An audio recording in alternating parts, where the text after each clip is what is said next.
Pour la petite histoire, cette aventure que nous allons entamer a été motivée par Corinne et amplifiée plus tard par Pascal, Jacqueline, Catherine et Georges au Burkina Faso. En effet, une vidéo de Catherine a produit de l'émotion chez de nombreuses personnes et particulièrement chez Corinne en Suisse. Catherine, une fille battante qui se bat contre son handicap, offre une leçon aux personnes valides. D'autres jeunes garçons et filles sont démunis et offerts en pâture aux méchants, de telle sorte que leur handicap devient un poids insupportable. Nous allons à la rencontre de certains d'eux, ici à Bobo-Dioulasso au Burkina Faso, ville située à 365 km de la capitale Ouagadougou.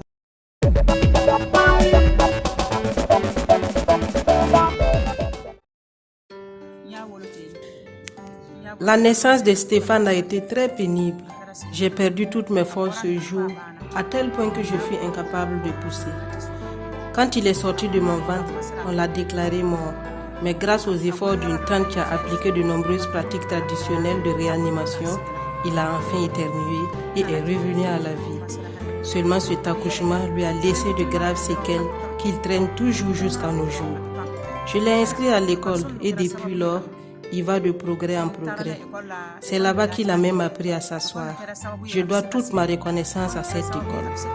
Son adaptation se déroule à merveille. Il ne souffre d'aucune autre maladie en dehors de son handicap.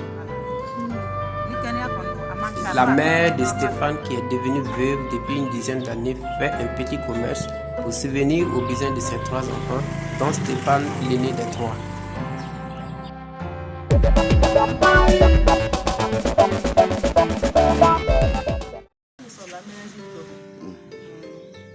Lorsque Aziz a eu 1 an, il a été frappé par la méningite. Après guérison, il s'est aperçu qu'il avait perdu l'usage de ses membres et même de la parole. Maintenant, grâce à de gros efforts, il a pu recouvrer quelques petits réflexes. Ce qui lui manque aujourd'hui, c'est la possibilité de bénéficier d'appui qui lui permettra de mener une activité lucrative. Une aide dans ce sens serait intéressante pour son épanouissement.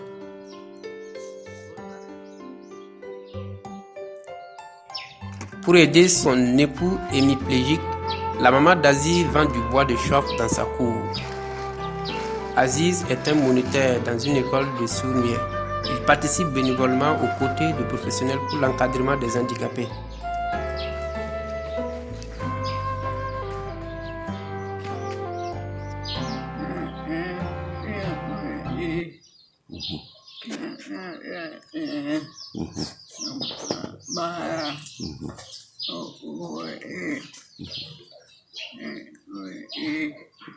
Je vous salue tous, je vous remercie. J'ai surtout besoin de travailler et de souvenir à mes besoins.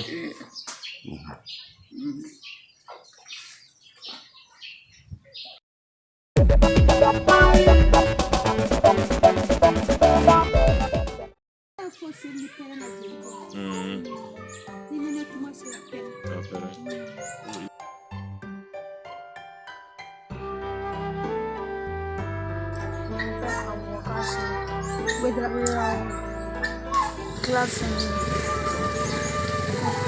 l'école 3D. Aboubakar est né avec cet handicap. Il souffre car le pied lui fait très mal et parfois il saigne du pied. Si nous avions de l'aide pour permettre de mieux se déplacer et de se soigner, cela va améliorer sa vie. Une maman est comblée quand son enfant est heureux. Je lui souhaite qu'il soit un jour très heureux de sa vie.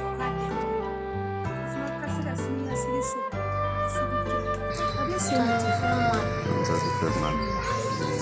Qu'est-ce que tu cherches alors?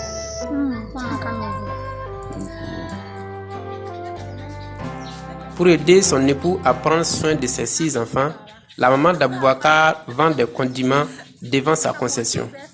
Sa joie est débordante malgré les difficultés qu'elle vit.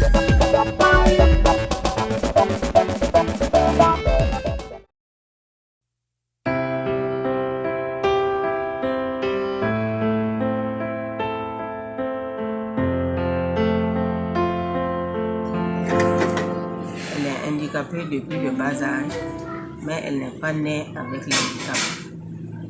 Elle marchait, jusqu'en classe de CE1, si je me rappelle bien, ou bien CE2, que son handicap a commencé. Jusqu'au CM1, ça s'aggravait petit à petit.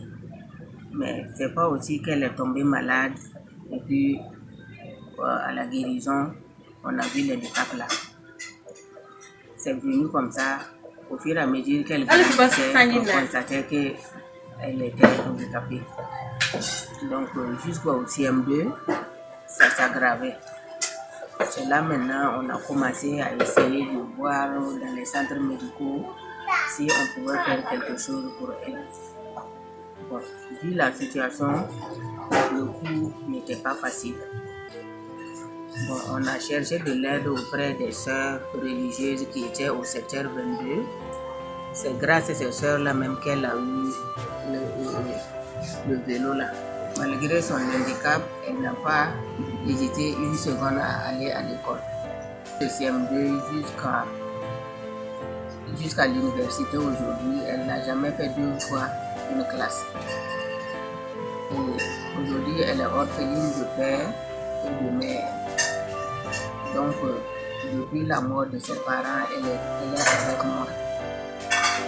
Moi, je suis sa grand-mère. Ses parents sont décédés. Sa maman est décédée à sa 3e, quand elle devait faire le BPC. Sa maman est décédée.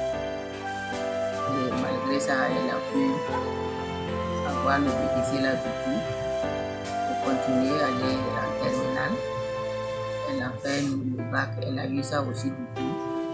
Et maintenant, elle fait l'université.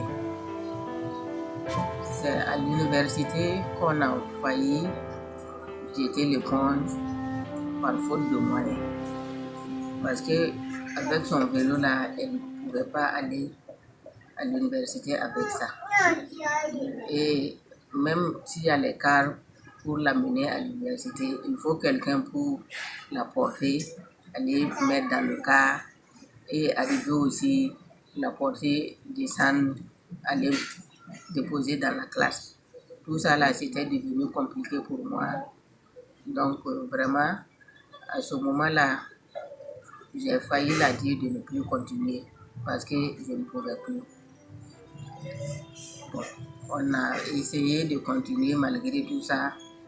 Donc je la portais sur ma moto et arrivé à l'école, quelquefois il y a des camarades qui viennent m'aider à la porter, aller en classe.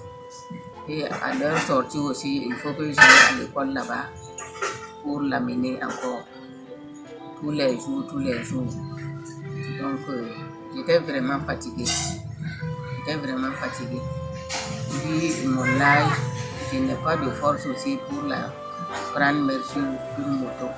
J'ai essayé pendant que j'allais pouvoir trouver une moto pour elle.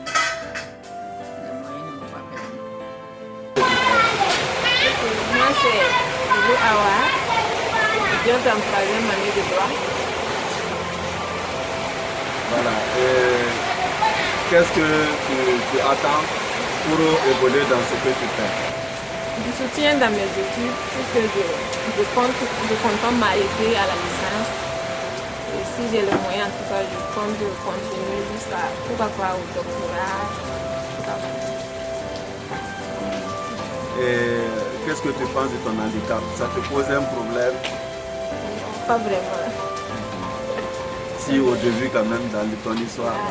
Au début c'était pas vraiment facile, puisque comme je n'étais pas née avec, c'était pas du tout facile. Mais je me suis adaptée maintenant, donc ça me prenait, même arrivé à l'école, des fois même je dis que je suis handicapée, puisque j'ai des camarades avec moi, des fois même et au début, des fois, quand les professeurs rentraient comme ça, des fois j'essayais même de me lever et puis je me rendais compte que non, je ne pouvais pas. Sinon,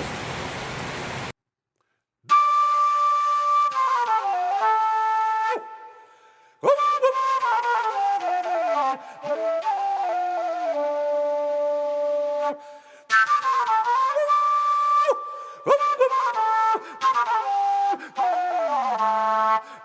Woo!